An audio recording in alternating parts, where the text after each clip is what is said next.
Sir જે રીતના અત્યારે સુરત હાઈ એલર્ટ પર છે, શું કહેશો, કઈ રીતની પરિસ્થિતિ અત્યારે દિલ્હી में जो ब्लास्ट થયા છે એના અનુસંધાને સમગ્ર રાજ્યમાં જો રેડ એલર્ટ જો હાઈ એલર્ટ ડી સાથે કરવામાં આવેલા છે એના જ ભાગરૂપે અત્યારે સુરત શહેરમાં બી ત્યારથી જ્યારે બ્લાસ્ટનો મેસેજ આવ્યા ત્યારથી ચેકિંગ અને પેટ્રોલિંગની કામગીરી ચાલુ છે। સમગ્ર એવા વિસ્તાર જ્યાં વધુ પ્રમાણમાં લોકોના અવર જવર રહેતી હોય છે, રેલવે સ્ટેશન હોય, બસ સ્ટેશન હોય, ભાગળના એરિયા હોય, अपना जो જે તે વખતે अपना हीरा मार्केट में भी લોકોના શોધવાના સમય હતા અને ટેક્સટાઇલ માર્કેટ હોય, એરપોર્ટ જતા રસ્તા હોય, તમામ જગ્યાઓ પર પોલીસની ટીમો જો પેટ્રોલિંગ અને ચેકિંગ કરી રહી છે। हमारे क्राइम ब्रांच અને એસઓજીની ટીમો જ્યાં આપણા ભૂતકાળમાં એવા લોકો જો આમાં સંડવાયેલા છે આ પ્રકારના પ્રવૃત્તિઓમાં એના ઉપર भी वॉच રાખી રહી છે। टेक्निकल जितनी भी टीमों हमारी है तमाम एवं हमारा संवेदनशील विस्तार है एना सीसीटीवी कैमरा समग्र एवं विस्तार पर जो है तमाम व्हीकल और लोगों मूवमेंट पर ध्यान रखवामां आवी रह्या छे। अमे बधा आपना थकी बधा लोकोने अपील करीए छीए कोई पेनिक थवानी जरूर नहीं, परंतु थोड़ा सावचेती राखवानी जरूरत है। आपने कोई पण व्यक्तिने हिलचाल शंकास्पद लागे, कोई वाहनों शंकास्पद लागे या कोई प्रवृत्ति शंकास्पद लागे तो तात्कालिक जो है पुलिस ने आप जान करवी। आपना कोई पण संजोग में कोई अगर आपना अधिकारी ने कॉन्टेक्ट नहीं कर सकता तो 112 नंबर पर आप कॉल करवी, तात्कालिक जो पुलिस अपना कामगिरी करशे। हमारा डॉग स्क्वॉड ने टीम है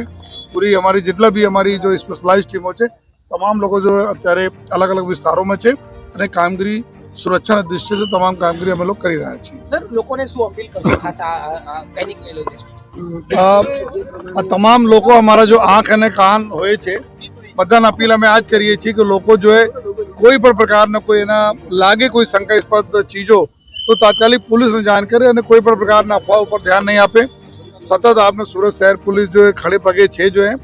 कोई પણ અફવાને ધ્યાન નહીં રાખવો જોઈએ, કોઈ પ્રકારના પેનિક भी કરવાની જરૂર નથી। બસ એટલા જ છે કે જે રીતે આપ પોલીસને સહકાર આપતા રહો છો, પોલીસના સહકાર આપતા રહો અને પોલીસ જો સૂચના હોય છે એના પાલન કરતા રહો એ બધાને અમે અપીલ કરીએ। બિલકુલ જે રીતના અત્યારે પોલીસ કમિશનર દ્વારા જણાવવામાં અત્યારે જો રેલવે સ્ટેશન જતા અમારા રસ્તાઓ અને રેલવે સ્ટેશન जो है ત્યાં सीआईएसएफની ટીમ સાથે અમારી પોલીસની ટીમો ઝોન ડીસીપી ઝોન 7ની ટીમો जो પૂરા સતત કોન્ટેક્ટમાં રહીને जो લોકો બંને જગ્યા રેલવે સ્ટેશન પર જીઆરપી સાથે અને અહીંયા सीआईएसएफ સાથે जो कोई પેસેન્જરોને મૂકવા આવે છે પેસેન્જર મૂકે તાત્કાલિક ગાડી લઈને જતા રહે, कोई गाड़ी ત્યાં वाहन रोके नहीं जो है आ प्रकार संकलन चालू है। हमारा जो बीडीडीएस में काम करता हमारा स्टाफ और जो डॉग स्क्वॉड हो आ भी अत्यारे जो है बधा चेकिंग कामगीरी में है बन्नी जगह जो है અને આ પ્રકાર બસ સ્ટેશન में भी अमे लोग लीधा है आवरी लीधा है। तो समग्र विस्तार में अत्यारे पुलिस कामगीरी चालू है અને આવનાર દિવસોમાં भी आ कामगीरी अमे चालू रखवामां पूरा समग्र गुजरात ऊपर जो है अत्यारे एलर्ट है। आम सूरत शहर चूँकि अमदावाद सूरत સૌથી મોટા શહેરોમાં છે,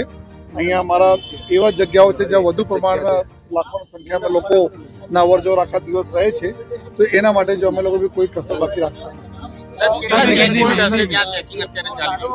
આ શહેરમાં અમારા કુલ ટોટલ जो 40 જેટલી જગ્યાઓ છે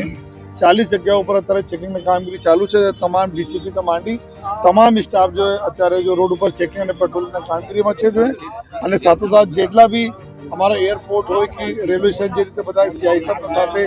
जीआरपी સાથે आरपीएफ સાથે भी સંકલન કામગીરી અત્યારે ચાલુ છે। કોઈ શંકાસ્પદ વ્યક્તિ જણાવે તો કયા પ્રકારની કામગીરી અમે આ બધાને અપીલ કરીએ છીએ લોકોના આપના માધ્યમથી कि आप हमारा आँख અને કાન છો,